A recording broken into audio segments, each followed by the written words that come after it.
योग को ब्रांड बनाने वाले और बाबा से एक बिजनेस टाइकून बनने वाले बाबा रामदेव की कहानी काफी दिलचस्प है। वो आए दिन सुर्खियों में रहते हैं। उन्होंने हिंदुस्तान लीवर लिमिटेड जैसी बड़ी बड़ी विदेशी कंपनियों के नाक में दम कर रखा है। लेकिन क्या आप जानते हैं कि बाबा रामदेव का यह सफर बिल्कुल आसान नहीं था। बाबा रामदेव की यह तस्वीर ये बता देती है कि उन्होंने अपने काम की शुरुआत कैसे की थी। साइकिल चलाते हुए बाबा रामदेव और उसके पीछे बोरी में भरी हुई जड़ी बूटियां। बाबा रामदेव ने अपने कारोबार की शुरुआत कुछ ऐसे ही की थी, लेकिन आज बाबा रामदेव करोड़ों के कारोबार के मालिक हैं। सन 2002 में जब रामकिशन उर्फ बाबा रामदेव ने संस्कार टीवी पर पेट घुमाने वाला योग शुरू किया, तब वे भारत के सबसे लोकप्रिय छवियों में शुमार हो गए थे। पिछले एक दशक में भारत और पूरी दुनिया में योग को प्रचलित करने का श्रेय स्वामी रामदेव को ही जाता है।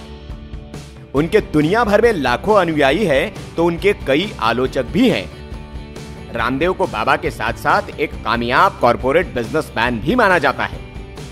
योग शिक्षा के प्रचार प्रसार के लिए बनाया गया उनका पतंजलि योगपीठ दुनिया में अपनी तरह का सबसे बड़ा संस्थान है। उन्होंने हरिद्वार में ही दिव्या फार्मेसी नाम की एशिया की सबसे बड़ी औषधियों की फैक्ट्री भी लगाई है।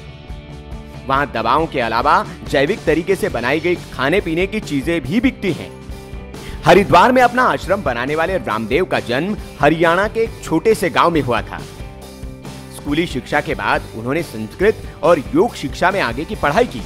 बताया जाता है कि शुरुआत में उन्होंने कई गुरुकुलों में योग सिखाया। अब स्कॉटलैंड का एक द्वीप भी उनकी ट्रस्ट के नाम पर है। वो ब्रिटेन, अमेरिका, जापान, चीन, वियतनाम और सीरिया जैसे देशों का दौरा भी कर चुके हैं। ब्रिटेन में तो उन्हें महारानी एलिजाबेथ ने विशेष अतिथि के तौर पर चाय की दावत भी दी थी। एक सामान्य व्यक्ति से योग गुरु बनना और फिर एक सफल उद्यमी बनना आसान नहीं है, लेकिन योग गुरु बाबा रामदेव ने इस कहानी को कामयाब बनाया है। भारत जैसे देश में जहां की आबादी 125 करोड़ से भी ज्यादा है और रोजगार के नाम पर लोगों के लिए बहुत ही गिने चुने अवसर मौजूद हैं। ऐसे में असंभव को संभव करने वाली बाबा रामदेव की यह कहानी कम प्रेरणादायी नहीं है। वायरल किडा न्यूज।